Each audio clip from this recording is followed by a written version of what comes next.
What's up, everybody? Welcome back to the Ohio Sports Talk Show. Jordan, how you doing, man? It was a real tough weekend to be an Ohio sports fan, but how you doing otherwise? Personally, doing well. Can't complain. Me and my daughter, we knocked off some rust and hit Kings Island on Sunday and did a couple big rides and Awesome. kind of healed my wounds some.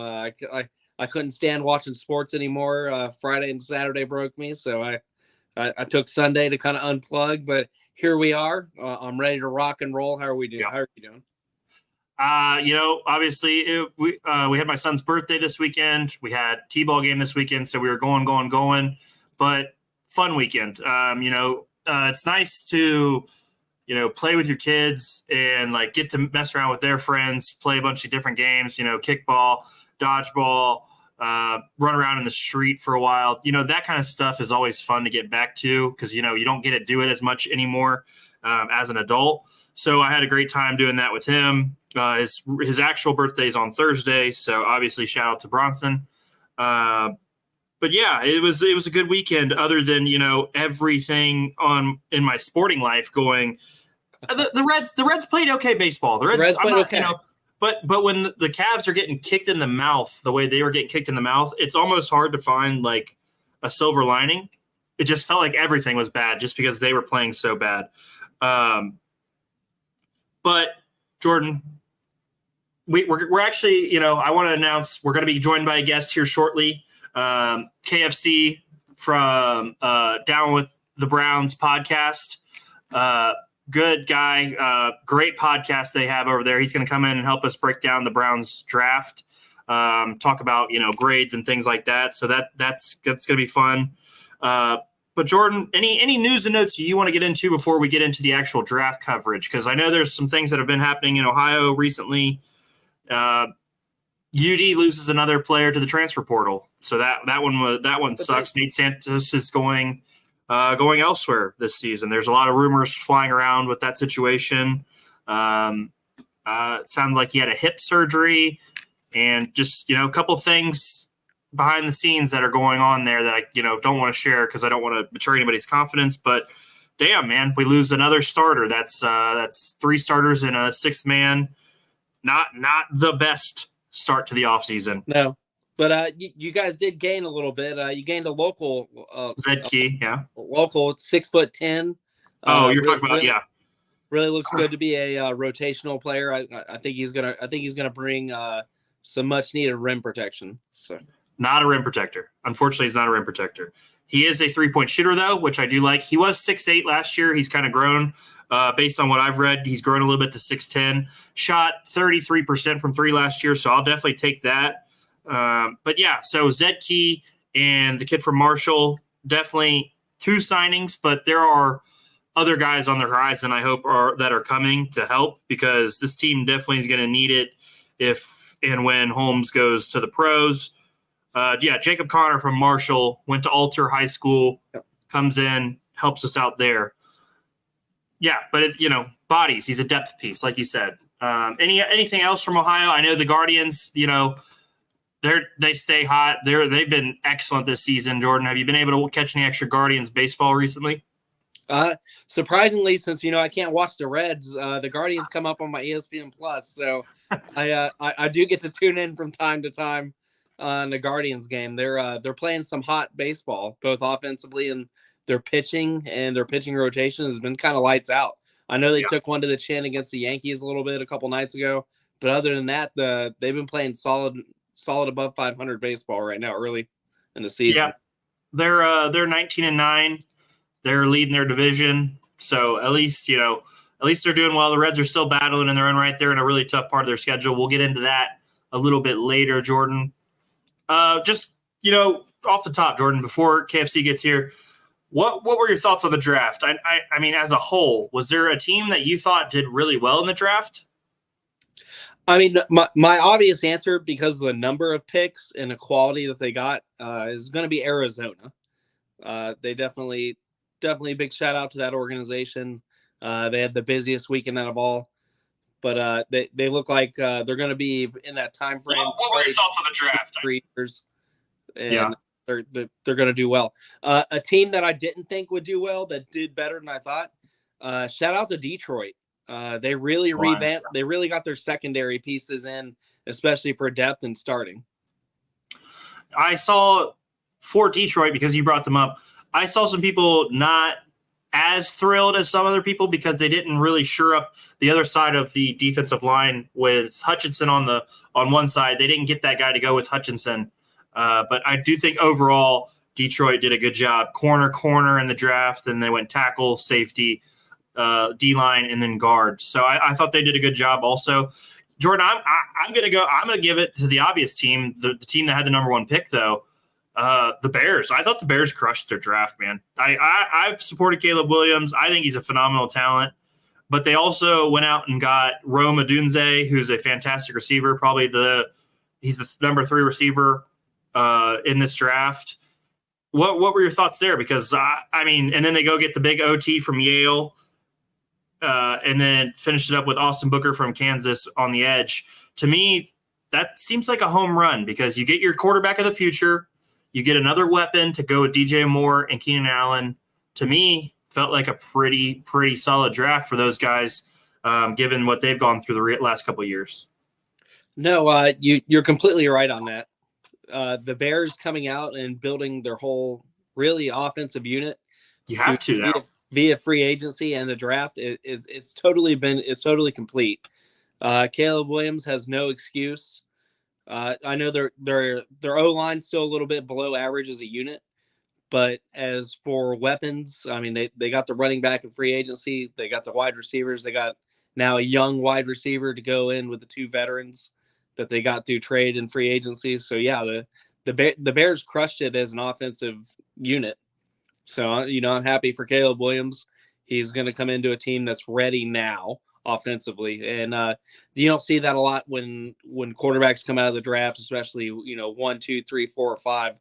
They kind of come into a team that has pieces, but usually doesn't have the whole soundtrack. So the fact that the Bears from top to bottom, offensive line, running back, wide receivers, I personally thought that we're going to go Brock Bowers with their second first-round pick because, tight ends kind of coveted, especially in that division. But take another speed guy that's young and on a rookie contract for wide receiver, it was a home run either way. So hats off to the Bears organization. I hope it works out. I hope Caleb Williams kind of shuts some critics up. So yep, for sure. Jordan, looks like KFC's in the lobby here. Let's get him in there, and let's get started on our draft coverage. KFC, what's up, man? What's up, guys? What's hey, up? Man. Jordan, this is KFC. He's a guy I've been interacting with on Twitter. He does a hell of a podcast.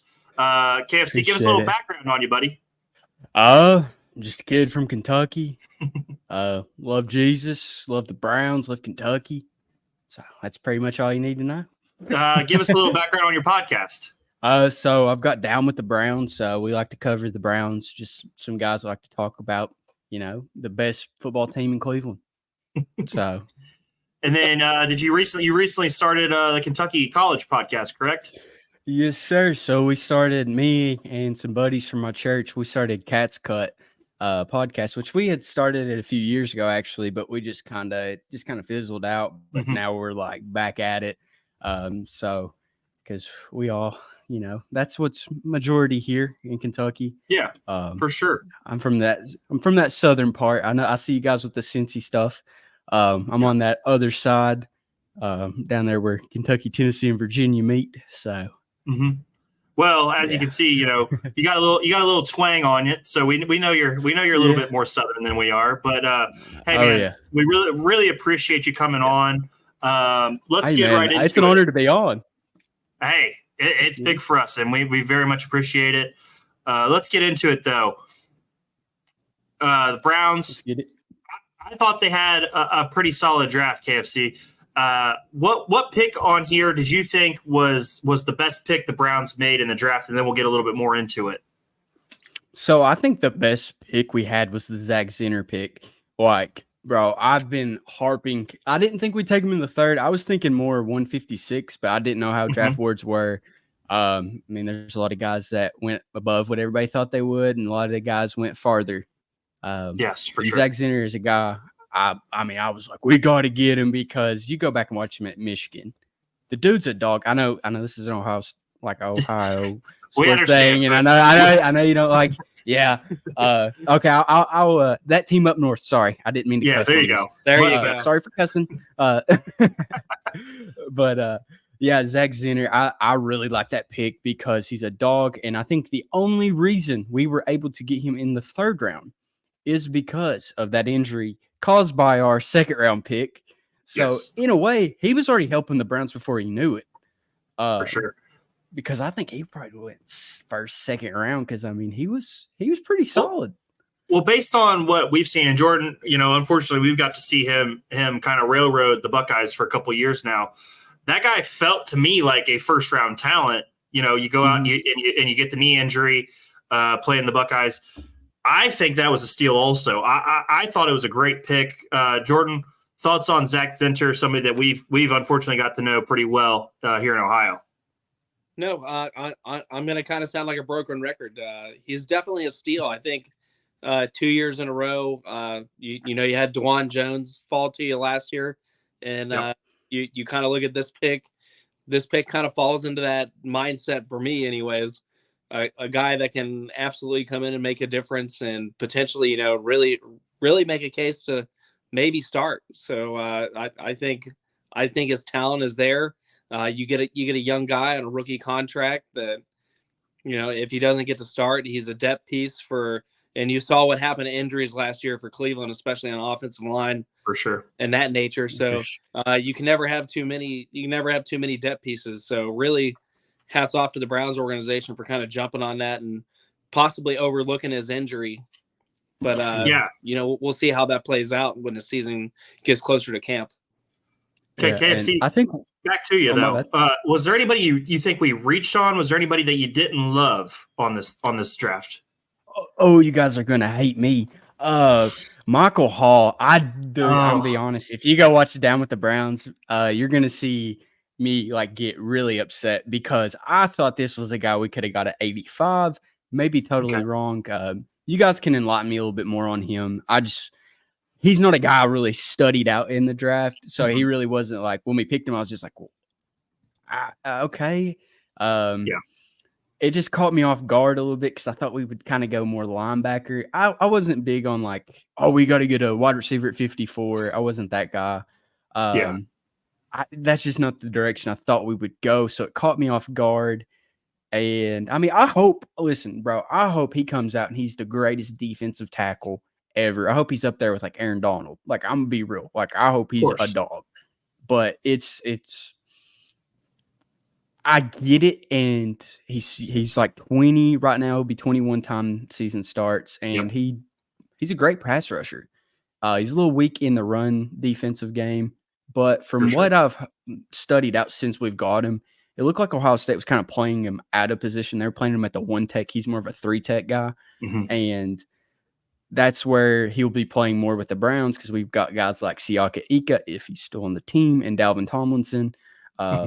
So I think that it just caught me more off guard. I give it a C+ because I could see where they came from with it because there's a lot of growth in that pick, if that makes sense. That does make sense. Jordan, I know we're a little bit biased, but if you take that hat off, what were your thoughts on Michael Hall? Because like KFC said, we are getting a good pass rushing D tackle. And like he said, with the amount of talent at Ohio State, you kind of sometimes have to play a little bit out of position that you would normally be just to fit all your talent on the field. Thoughts on getting Michael Hall there at 54? I kind of see him as a player that both you guys got to watch on the Browns as well. I'd put him up there with Larry Ogunjobi style of play, and he's a litof bit more athletic. He still ran a subpar 4.8, 4.9 40 at the combine. If you want to look at his athleticism and kind of how he measured out during the grading process over in Indianapolis, a lot of boards had him at round 2. So I didn't think he was necessarily an overreach. He's a guy that can kind of make an immediate impact. I think he's kind of a 3rd down specialist in year 1 for pass. Yeah, he's definitely a depth piece year 1, but I agree. But with some training and size, If you guys can get him in the right position, I think he'll play better in the run than he did at Ohio State, just for that sole purpose that kind of Doug brought up.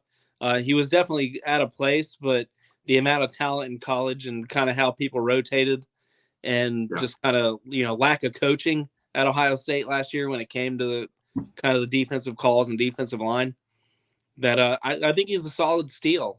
I'd give it a B- to a B+. I don't have it as low as a C, and that's me not being biased because I had him as a Bengals fan. I had him on my Bengals board on round 2 personally. So I think you guys got an absolute steal there. Okay. Yeah, KFC. Let's get back into the draft.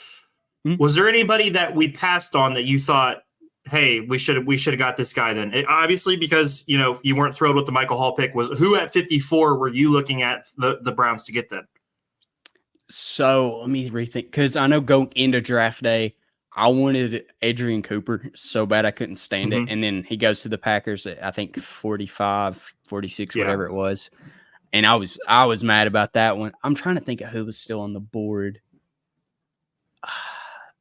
I think I don't have a great recollection of who was on the board. I just didn't know if you had a name, and obviously Cooper, is a name that you had. I just didn't know if you had anybody off the top of your head that you thought, probably would have liked that a little bit more. I'll be honest, man. A lot of that's kind of fuzzy to me. Had a big weekend this weekend. Okay, great. Yeah, so I can't really remember Friday who was on the board, but the Michael Hall, like, I'm starting to buy in more to it than I was on draft day. But like, still, I want to see how he does, because I know a lot of people talk about Andrew Berry's track record with wide receivers. I think he's has a worse track record with defensive tackles. Yeah, it's not like, and not enough people. Yeah, because I mean, you look back at it since he's became the GM. I mean, it's been Jordan Elliott, Tommy Togiai, Perrion Winfrey, last year Siaka Ika, and now Michael Hall. Like, I think the only one on the team still is probably Tommy Togiai and Michael Hall now. So, and we don't know what Siaka Ika's even going to do, because he was an injury scratch or healthy scratch most of the year. Yeah, he couldn't get on the field at all. Yeah, so no, I agree. Moving down the board then, what did you think of getting Thrash in the 5th round? It made me want to throw up a little bit just because of the school he went to. Like, oh man, like, I was literally like, okay, like, anybody but this guy, because like, I just had a feeling, man. I just knew they were going to take him, and I'm like, please don't. Because like, last year I was okay. I forgave him for Cedric Tillman. Like, I mean, I was like, you know what? The orange and brown will wash those nasty Tennessee sins away. And then we draft Thrash. But I'm going to give him the benefit of the doubt, because I mean, against Kentucky this year, he did pretty solid. I mean, he's pretty electric, man. Yeah, he's solid. I'm surprised actually he lasted that long, but I kind of get why he did. But Louisville I hate to say this makes me feel sinful. But Louisville had a pretty good year last year, and he was a part of that, and big reason why they were so good last year. And I mean, I'm kind of excited because, I mean, at 156, you're not really asking this guy to be wide receiver 1. And I mean, with the talent we have already there, we're not asking him to produce a huge amount of yards. But I feel like he could actually do something with the role he's given this year. I was thinking, and I was going to ask you guys, do you guys think Thrash gets on the field as potentially punt or kick returner this year? Jordan, what are your thoughts? I think early he does. I think the Browns organization is going to give him a try. Just all depends on camp and preseason. I think if you see a pop play in the preseason, he's definitely going to make the starting roster. And probably the reason I ask is he's been really good at making people miss. I think he had 18 missed tackles last year in college. So that's why I thought maybe, to get him on the field and try to see what he can be. What were your thoughts on that, KFC? So I don't know about like punt returning, because I think that's going to be more Naeem Hines. I think that's going to be his. I think they kind of brought him in to replace Bryant, even though he never catches out of the backfield for sure. Yeah. I think he's going to be more wide receiver 6, maybe 7 if they run 7 this year. Right. I'm going to look at his 40 real quick, because I honestly don't know his 40. I know I'm super unprepared. You're I okay. ran super late. Did not mean to. 'Cause I was gonna have all this stuff. Let me see his 40 real quick. Sorry about that. 4.46. I mean, that's pretty good. So Yeah, I mean, it's he not could bad. be that guy. He could be that guy that kind of helps take the top off, like when you're running. Because I know they're gonna. Because Ken Dorsey likes to run that 5 wide Yes, he sometimes. does. So if they Do, evolve that, he could be do, that you, other guy that takes down. do you think he'll get a screen package play? Do you ever see him because trying to get the ball in his hands because he's so shifty? I mean, I would Yeah, I like to could try some of that. for sure. I definitely see Stefanski trying that. He loves those screenplays. Like any trickeration he can run, he's going to try it. Yeah, no, I'm with you. I would just like to see him at least try. Hines, like you said, he should be the punt returner. And I just feel like the Browns have lacked some explosiveness in the special teams. So I don't think anybody should be off the board for, potentially getting that spot. But Hines will be the punt returner. I kind of drew a blank there. But on kick return, let's at least give him a try, see what we can to see if we, get some kind of explosiveness. He's good with the ball in his hands. And you could see that, based on his time at Louisville. Next, KFC, we got Nathaniel Watson. I think he was tied for the lead in sacks in the SEC. And after that, round 7, Miles Harden. Don't know a ton about him. Jawan Briggs.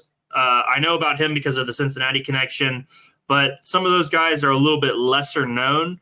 Have you been able to look into any of these guys and maybe give us a little background on those guys? So Nathaniel Watson, I know a little bit about just because we played Mississippi State this year. I mean, he was eating like he's solid. Like I think He's a big dude. I could definitely see him like taking a starting job. Maybe not this year, but maybe next. Like I think he'll be on the team in 4 years. I'll be honest. I think that's going to be Andrew Berry's hit in the 6th round that he always, I'm not gonna say always has, but most of the time he has that 6th round hit. Miles Harden, and Javon Briggs, I'm gonna be honest, man. Saturday, I really didn't pay much attention to the draft. I kept looking at my phone. Had a lot of family and other stuff going on. Love it.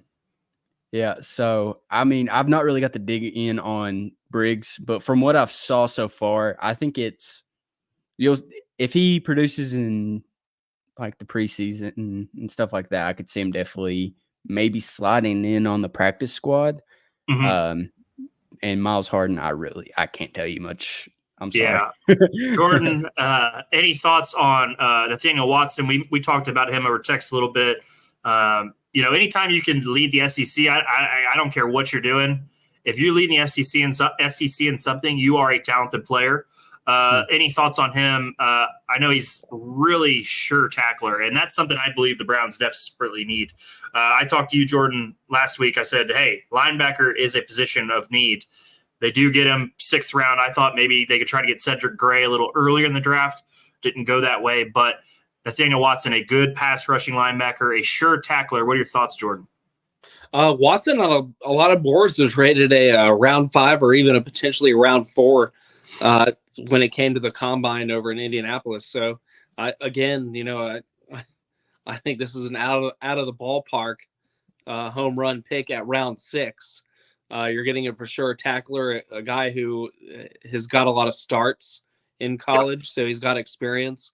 It's the SEC, so in my mind, anytime you get a guy that can lead stats in the SEC, the lights are never going to be too bright. So, moving into the professional field, SEC players always kind of translate the best, even though I'm a Big Ten guy. It pains my heart to say that out loud. But I think he's a for sure thing. I think he's going to lead your team in special team tackles this year. And if you guys can squeeze him in to some packages and some rotation, I think you're going to see a spark. So I definitely probably see him on a team 3 to 4 years from now. So I think you guys got somebody that's going to be with the organization and move up going forward, especially at a 6th round. I think that multiple years in a row, you guys are knocking home runs in the 5th and 6th rounds. So, okay.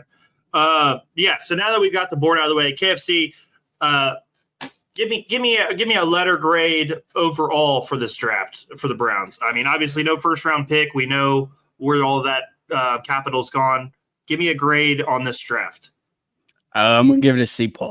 C+. That's where PFF had it, so I think that's pretty fair. Jordan, I know you've been a little bit higher on this draft than most. What were your thoughts on this draft? My thoughts for the Browns, I got you guys at a B-, B+. That's good. I think PFF is sleeping on some of these 4th, 5th, and 6th round guys that, in my opinion, you're going to see some impact. You're going to see some plays. You're going to see some spark. And I as a Bengals fan, I mean, this is me being real raw and honest. You play in the AFC North, and I think some of these guys are AFC North built. So Yeah. I also think PFF is kind of looking over that. You look at the style of play on the guys that you drafted. For sure tacklers, for sure blockers, guys that have great intangibles coming out of the defensive position and offensive position. So I think for the Browns, it's a little bit higher. If you guys played in AFC South or somewhere in the NFC, I can see that C+ kind of holding. But the AFC North is a different place. So I got you guys B-, B+ for that sole purpose. I'm gonna go B- also. I think it's slightly above. I'm a little bit higher, obviously, on Michael Hall than KFC, and for reasons. There's a little bit of biasness in there, but at the end of the day, I'm a Browns fan, so I want these guys to be good. So I'm gonna lean on the side of positivity until we get to actually see them with the jerseys on and hitting and things like that. KFC, really appreciate you, man. Is there anything else you want to talk about before you get out of here today?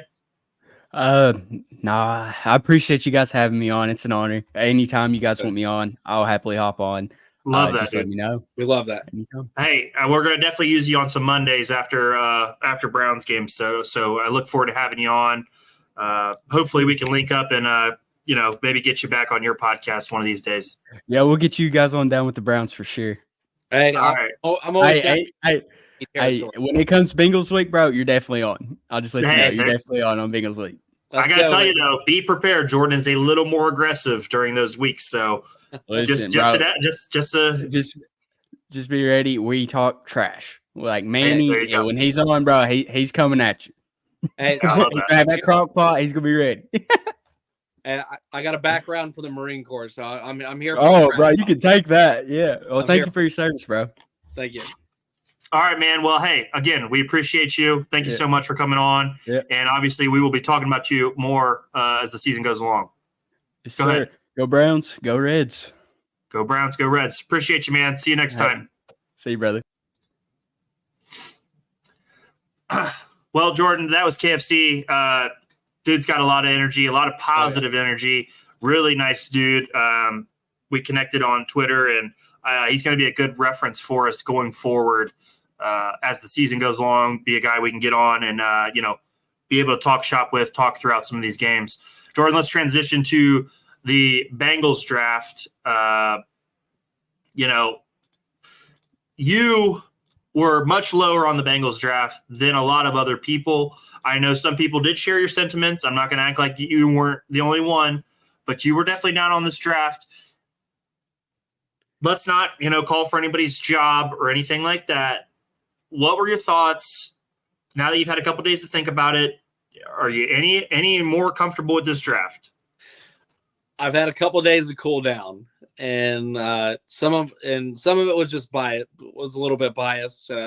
Guys went off the board a lot earlier than most projected when it came to what Cincinnati wanted to go after, position wise and name wise. So I've had a couple days to look at it. I've had a couple days to think about it, and our first three rounds, they've got me comfortable. Okay. So they've got me more comfortable than what I was leaning to. Our first round pick, Mims, he's got me a little bit nervous. Not a lot of starting time at Georgia, and that brings me it brought me back to thinking about like Cedric Ogbuehi and how much time he missed in college. Yep. We used a first round pick on him, so I started getting a little bit of anxiety. I started thinking about all the other, offensive linemen we've kind of coveted in the first round. I went back to Billy Price, and I went back to Ogbuehi, and even some of our later rounds for it, when it came to offensive tackles, offensive guards, even Jackson Carman, who's still got a spot on the team. I don't expect him to hold it. He was a second round pick of ours from Clemson. So I've had some time to think about it. I'm more comfortable, but still, I'm antsy until the camp reports start coming out. How did you think the Bengals did? Okay, I liked it a little bit more than you did. I thought you were a little bit down in the dumps. I think Mims is with Trent Brown. We're talking about 1 year. So This is a guy that you have potentially long term. You get a year behind these guys, that can teach and show this guy the ropes. And maybe, if he has to play later in the year because of injury, he can be more than capable. He is a massive human being in his own right. He goes right along with those 6'8" boys, and that is just an iron wall you guys potentially could have if things work out. So I thought it was a solid pick. Hey, Murphy was gone. Some of these other guys were gone that we thought you guys were going to take. I thought you might have gone corner, but hey, this is okay. I think Mims is going to be a good player down the road. I like that pick. Chris Jenkins from Michigan. He's a good player. I mean, it's just what he is. He is a good run defensive tackle.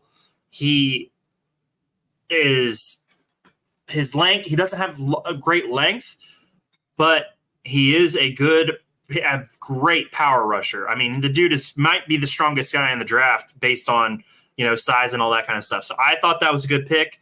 We read our guy Drew was very excited for you guys to get Chris Jenkins. So I got to give him a little stock in his own right. And then Jermaine Burton,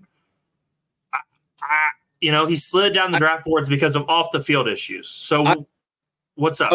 I'm excited for the talent, but I'm going to tell you, watching his former head coach on live TV, just kind of give like a little bit, like just a little bit of a clap, and then just went into, he's great on what he does on the field, but he's got to, he's got to improve what he does. Basically flat out saying improve what he does off the field. He's got off the field issues, but I think in the third round with what you have in Jamar Chase, and you still have T. Higgins. I understand it could go sideways very quickly and things could change. But when you have two guys that are that good, I think you can take a risk here and bring him into a guy. Hey, if you're a receiver in college, you're probably looking up to a guy like Jamar Chase. I think that immediately helps. He was targeted 57 times. He had no drops last year. You got to like that. Right. And then in round 4 and lower, was there anybody in there that caught your eye? Because from what I heard and what I've been reading, that round 7 pick of Matt Lee could be one of the bigger steals of the draft. I've been tracking that as well. And I want to wrap my last. Yeah, of course. Go ahead. Our round 3 pick. We did need a replacement for Tyler Boyd at receiver. So this from a positional need point, this is what made me feel better about it once I actually sat down and thought and used more from a scouting position and from a coaching position. We do have a huge gaping hole there for wide receiver 3. It's an open competition between now him, Charlie Jones, and Agassi. So we're definitely, or Yoshi, depending on what you call him. So we do have a wide open spot for wide receiver 3. So it was smart for the Bengals. He had 700 plus yards for Alabama, the SEC. We got to see him in a playoff run. So, I'm happy for the pick, but I just, with the history that we have of guys with off the field issues, and I kind of go back to the Marvin Lewis area in my mind, where it seemed like we're in the news like every other year with 2 or 3 guys. So I hope I hope that, Jamar Chase and T. Higgins can put the business side away and kind of mentor him off the field. But I think it's going to work out. But to kind of replicate what you said there for the Matt Lee pick, I'm excited. That's a guy I didn't know a lot about. But I've been doing my research, been reading up on it.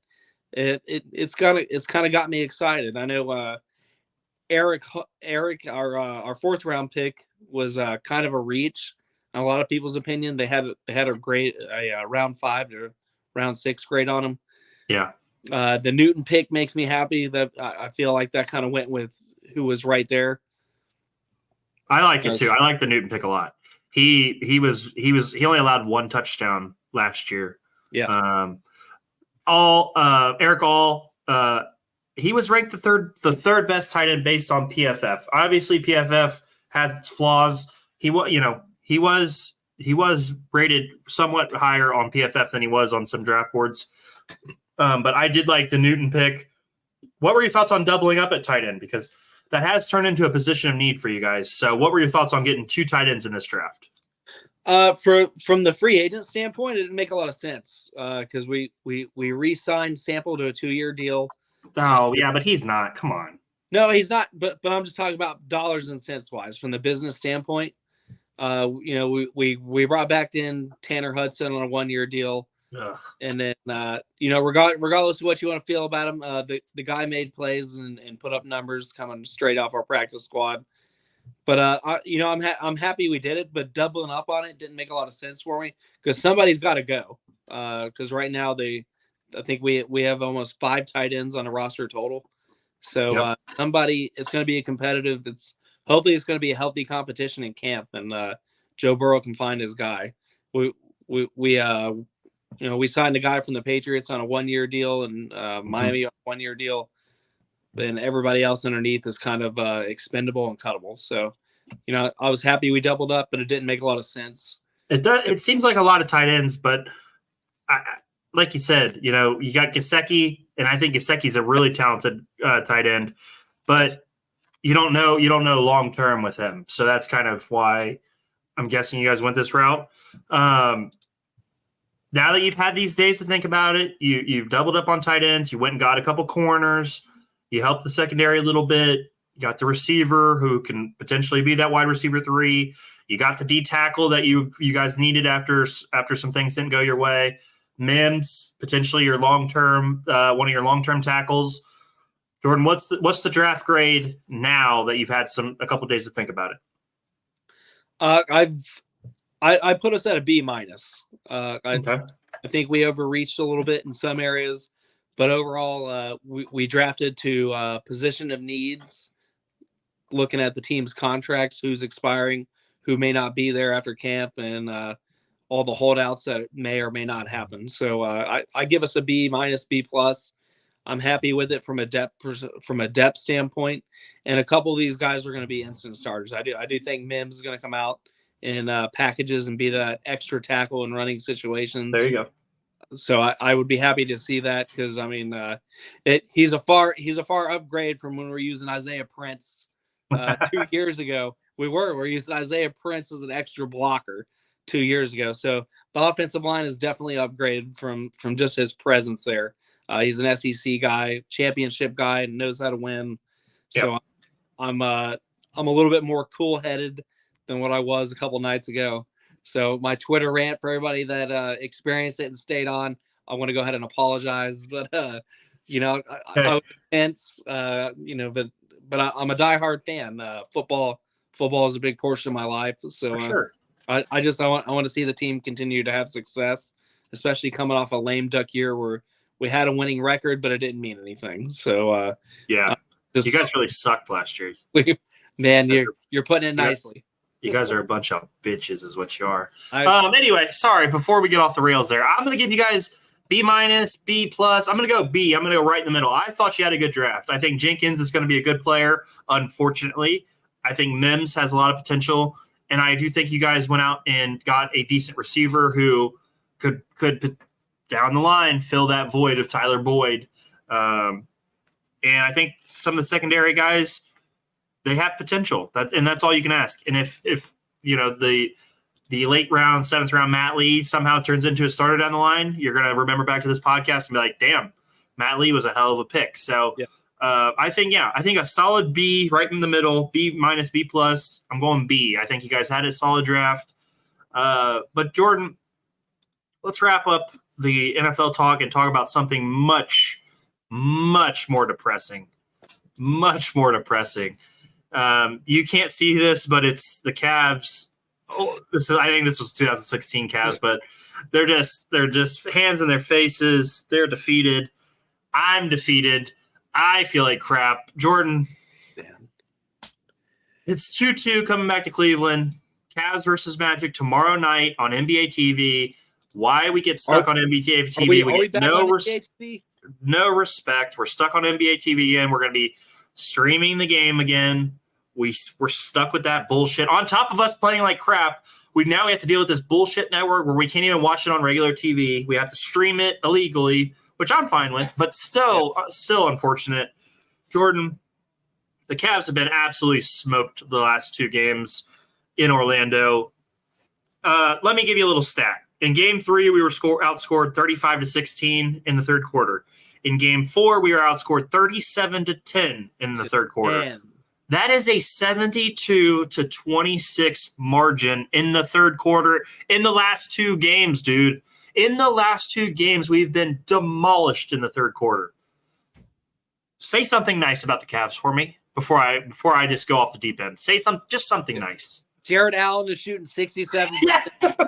Jared Allen. Jared Allen's all we have. Right. He is the only positive we've had. He took the Knicks series seriously, and he is actually playing good basketball. Everybody else, this has been a joke. Jared Allen, thank you. I think he's averaging almost 14 rebounds a game. Jordan, I know you have a couple stats prepared. I'm going to talk Garland and Mitchell after you, but go ahead. Give me your thoughts on games 3 and 4 and where we stand, because this sucks. Yeah, you know what? We took it on a chin in Game 3, and we kind of discussed that it might go that way. So I didn't think we'd go that hard. I said if we lost the first quarter in Game 3, we're going to lose the game totally. Well, we lost the first quarter, and it kind of unraveled, and I could sit in peace with that. But Game 4, there was no excuse. You had the time adjustment. You had the adjustment to be in Orlando. Game 4, Donnie was fired up. Donnie was dropping F-bombs, saying, fuck him in the first quarter.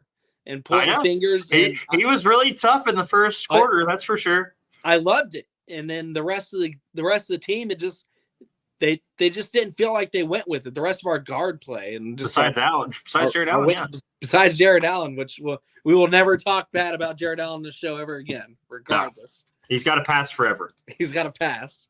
But I'm looking at our 3-point shooting, and it's so bad. It's Strus at 17.6%. This is not what we signed him from Miami for. We signed him to be kind of our J.R. Smith, our guy on the wing that can kind of do some scoring, and it's just not happening.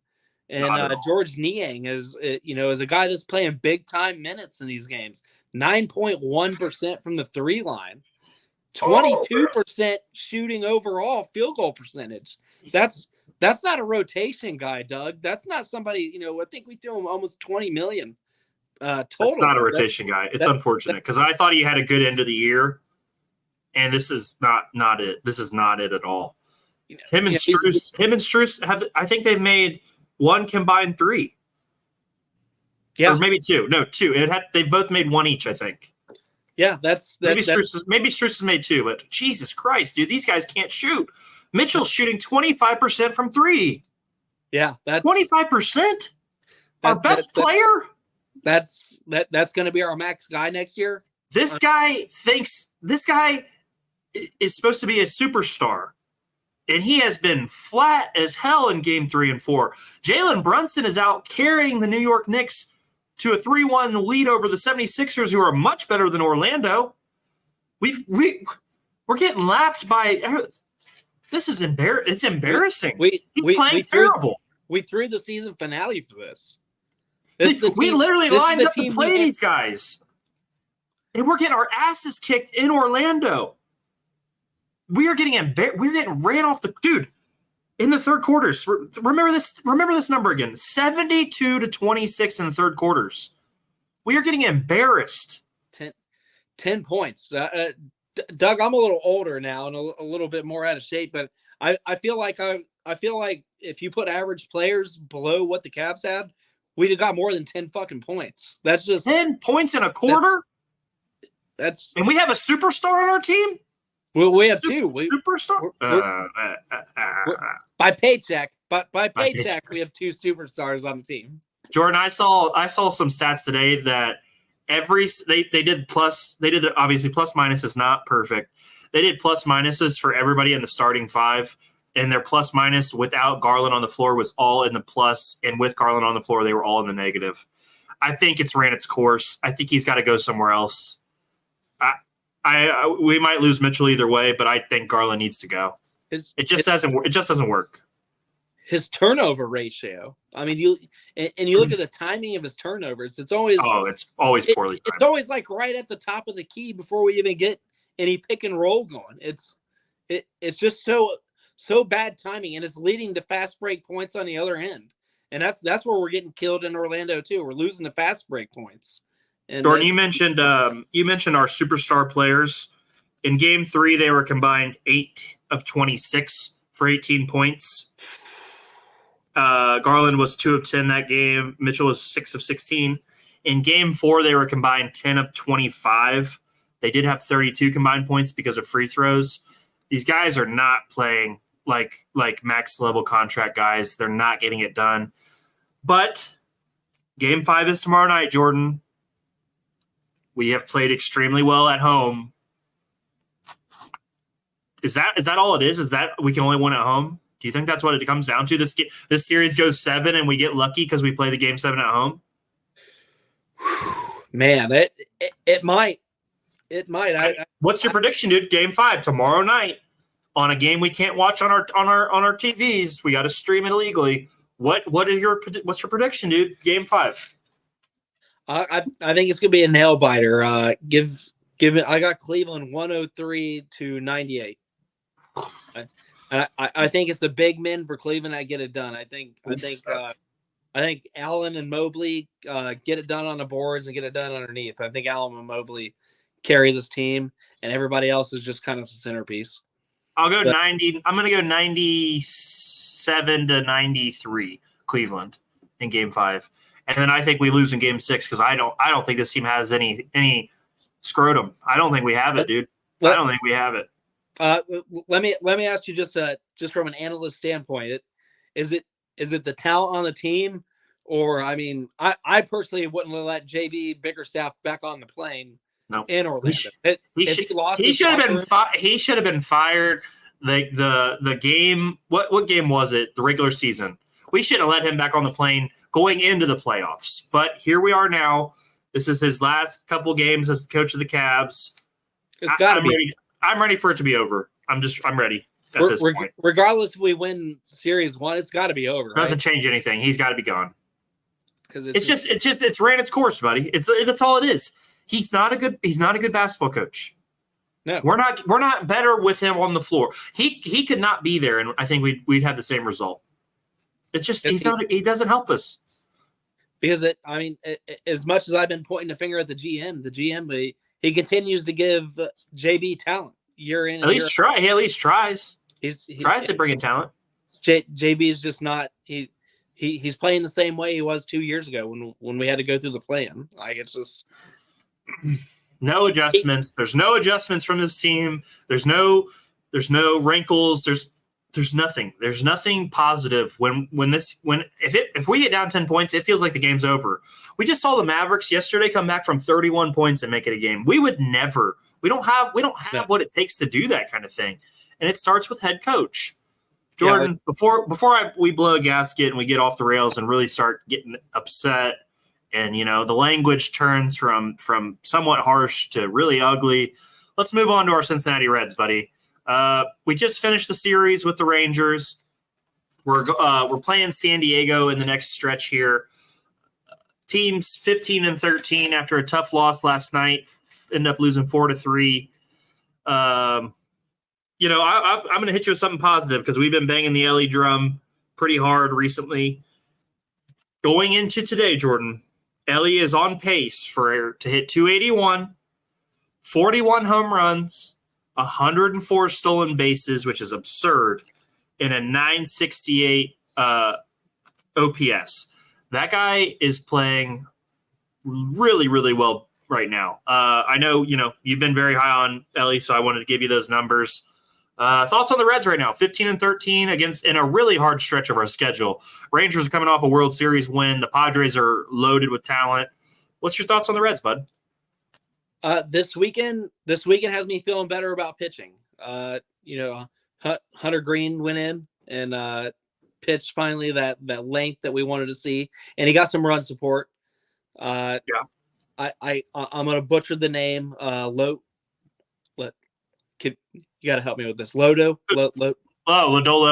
Lodolo went 6 innings pitched for 4 strikeouts, and he had about 3 earned runs, but he had the run support to kind of go with him, so it wasn't a bad outing. Adbot, he went 4.1 innings pitched with 3 strikes. But he pitched really well after he gave up the runs, though.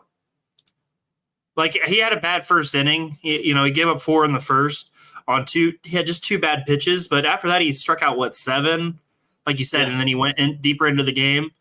I think he went 5 and a third, but I don't think pitching was bad. It's the hitting, Jordan. The hitting's been terrible. The hitting's inconsistent. I'm happy that we got Jonathan India back from injury.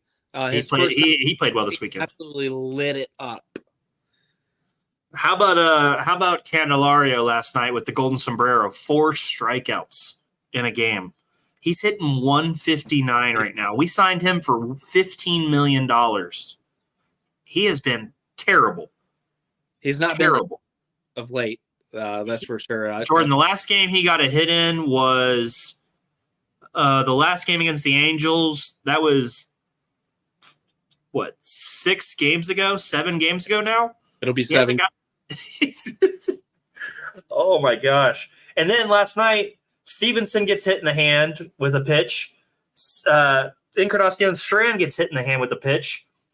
Was that a confirmed break for No. Luckily, the X-rays were negative. I jumped the gun a little bit there. Luckily, I'm glad I jumped.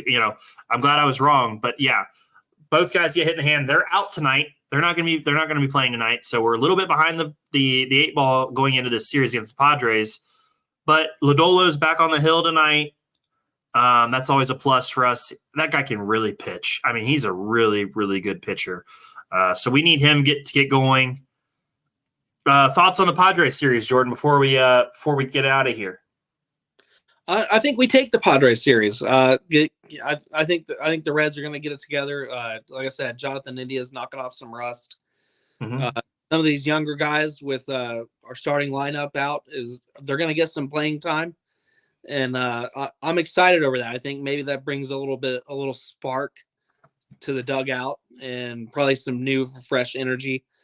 As long as the pitching continues the way it has been the last 4 to 5 games, I think the hits are going to come. So I think we take this series. I think we kind of shock the NL a little bit and come out on top here. What about you? I'm going to give us a series 1-2. I think we win the series 2-1. We need to win a series. We need after the Phillies are damn good. We know that. We lost the series to the Rangers. We tied the series with the Phillies. We need a series win here to get back on the horse. Maybe Ellie goes deep tonight, gets the energy going, so I can post our Ellie De La Cruz home run tracker.